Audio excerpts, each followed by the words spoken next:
This morning's reading is Genesis chapter 29. Then Jacob continued on his journey and came to the land of the eastern peoples. There he saw a well in the open country with 3 flocks of sheep lying near it, because the flocks were watered from that well. The stone over the mouth of the well was large.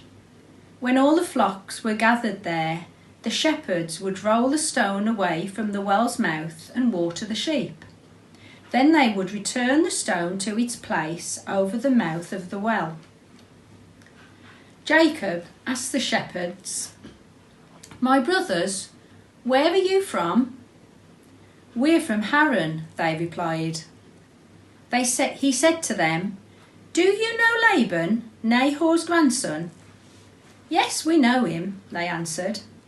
Then Jacob asked them, "Is he well?"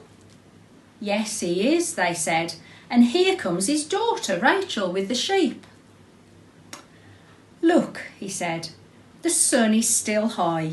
It is not time for the flocks to be gathered. Water the sheep and take them back to pasture." "We can't," they replied, "until all the flocks are gathered and the stone has been rolled away from the mouth of the well. Then we will water the sheep." While he was still talking with them, Rachel came with her father's sheep, for she was a shepherd. When Jacob saw Rachel, daughter of his uncle Laban, and Laban's sheep, he went over and rolled the stone away from the mouth of the well and watered his uncle's sheep. Then Jacob kissed Rachel and began to weep aloud. He had told Rachel that he was a relative of her father and a son of Rebekah, so she ran and told her father. As soon as Laban heard the news about Jacob, his sister's son, he hurried to meet him. He embraced him and kissed him and brought him to his home, and there Jacob told him all these things. Then Laban said to him, "You are my own flesh and blood." After Jacob had stayed with him for a whole month, Laban said to him, "Just because you are a relative of mine, should you work for me for nothing? Tell me what your wages should be." Now, Laban had 2 daughters. The name of the older was Leah, and the name of the younger was Rachel.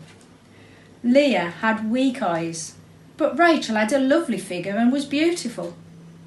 Jacob was in love with Rachel and said, "I'll work for you 7 years in return for your younger daughter Rachel." Laban said, "It's better that I give her to you than to some other man. Stay here with me."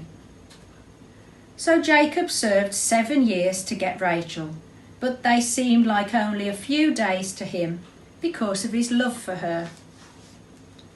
Then Jacob said to Laban, "Give me my wife. My time is completed, and I want to make love to her."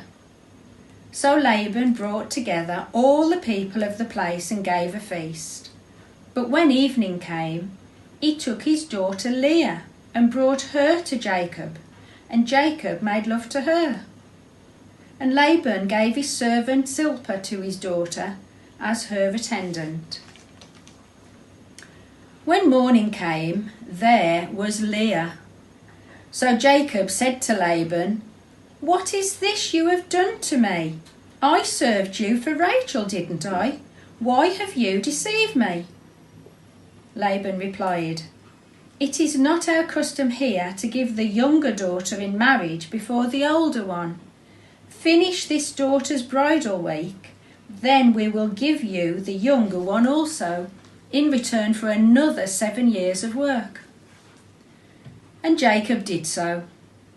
He finished the week with Leah, and then Laban gave him his daughter Rachel to be his wife. Laban gave his servant Bilhah to his daughter Rachel as her attendant. Jacob made love to Rachel also, and his love for Rachel was greater than his love for Leah, and he worked for Laban another 7 years. When the Lord saw that Leah was not loved, He enabled her to conceive, but Rachel remained childless.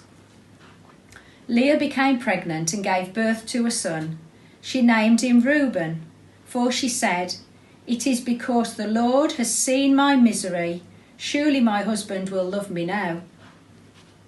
She conceived again, and when she gave birth to a son, she said, "Because the Lord heard that I am not loved, he gave me this one too." So she named him Simeon.